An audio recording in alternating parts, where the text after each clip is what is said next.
আসসালামু আলাইকুম। সংবাদে আপনাদের সবাইকে স্বাগতম জানাচ্ছি। আমি ফাইজা। শুরুতেই সংবাদ শিরোনাম।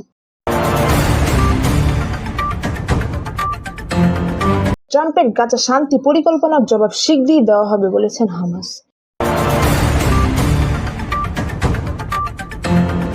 গ্লোবাল সমুদ্র ফ্লোটিলার জাহাজে ইসরায়েলের জলকামান নিক্ষেপ। এখনো গাজার দিকে এগোচ্ছে সমুদ্র ফ্লোটিলার দ্য মেরিনেট জাহাজ। এতক্ষণ শুনছিলেন সংবাদ শিরোনাম, এবার বিস্তারিত খবর। ট্রাম্পের গাজা শান্তি পরিকল্পনার জবাব শীঘ্রই দেওয়া হবে বলেছেন হামাস। গাজা নিয়ে মার্কিন প্রেসিডেন্ট ডোনাল্ড ট্রাম্পের শান্তি পরিকল্পনার জবাব শীঘ্রই দেওয়া হবে বলে জানিয়েছে ফিলিস্তিনি প্রতিরোধ আন্দোলন হামাস। হামাসের রাজনৈতিক ব্যুরোর সদস্য মোহাম্মদ নাসাল আল জাজিরা আরবিকে জানিয়েছিলেন, ফিলিস্তিনি এই সংগঠন শীঘ্রই যুক্তরাষ্ট্রের প্রস্তাবের বিষয়ে তাদের অবস্থান ঘোষণা করবে।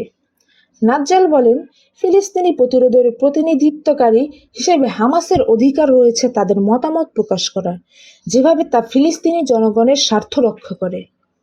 তিনি আরও জানান, ইসরায়েলের গাজা যুদ্ধবন্ধের লক্ষ্য নিয়ে হামাস ট্রাম্পের পরিকল্পনা আলোচনা করছে। গ্লোবাল সমুদ্র ফ্লোটিলার জাহাজে ইসরায়েলের জলকামান নিক্ষেপ। ফিলিস্তিনের গাজাবাসীর জন্য ত্রাণ নিয়ে যাওয়া গ্লোবাল সমুদ্র ফ্লোটিলার নৌবহরের একটি জাহাজ জলকামান ছোড়া হয়েছে বলে জানা গেছে।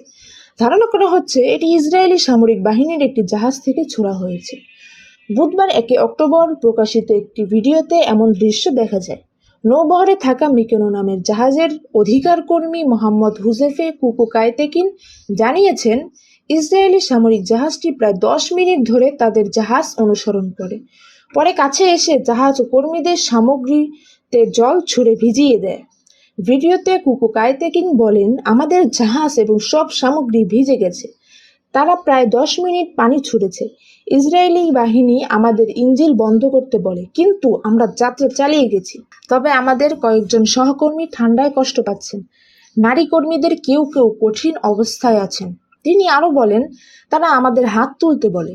10-12 মিনিট পর তারা সরে যায়। ভিডিওতে জাহাজটির নাম মিকেনো দেখা যায়।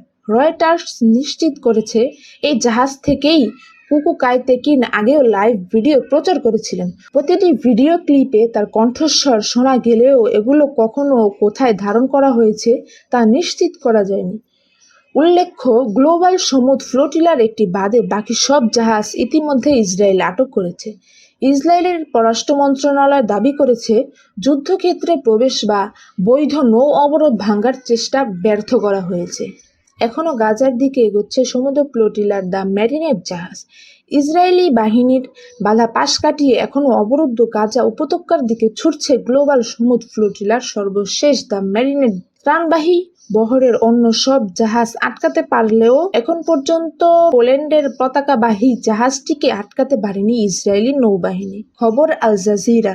সর্বশেষ তথ্য অনুযায়ী গাজা উপকূল থেকে মাত্র 100 কিলোমিটার জাহাজটিতে রয়েছে 6 জন মানবাধিকার কর্মী।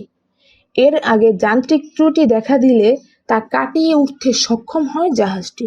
এটি অবরুদ্ধ উপত্যকার দিকে ছুটছে 2.16 নটিক্যাল মাইল গতিতে, মূলত স্টারলিংকের মাধ্যমে এখনো যোগাযোগ রক্ষা করে চলেছে দ্য মেরিনেট। এর আগে সমুদ্রবহরের 44টি নৌযানের মধ্যে 43টি জব্দ করে ইসরায়েল বাহিনী। উল্লেখ্য, 5 শতাধিক মানবাধিকার কর্মীকে ইতিমধ্যেই নেওয়া হয়েছে ইসরায়েলের আশদোদ বন্দরে। পরবর্তীতে তাদের ফেরত পাঠানো হবে নিজ নিজ দেশে। আমাদের সাথে থাকার জন্য ধন্যবাদ।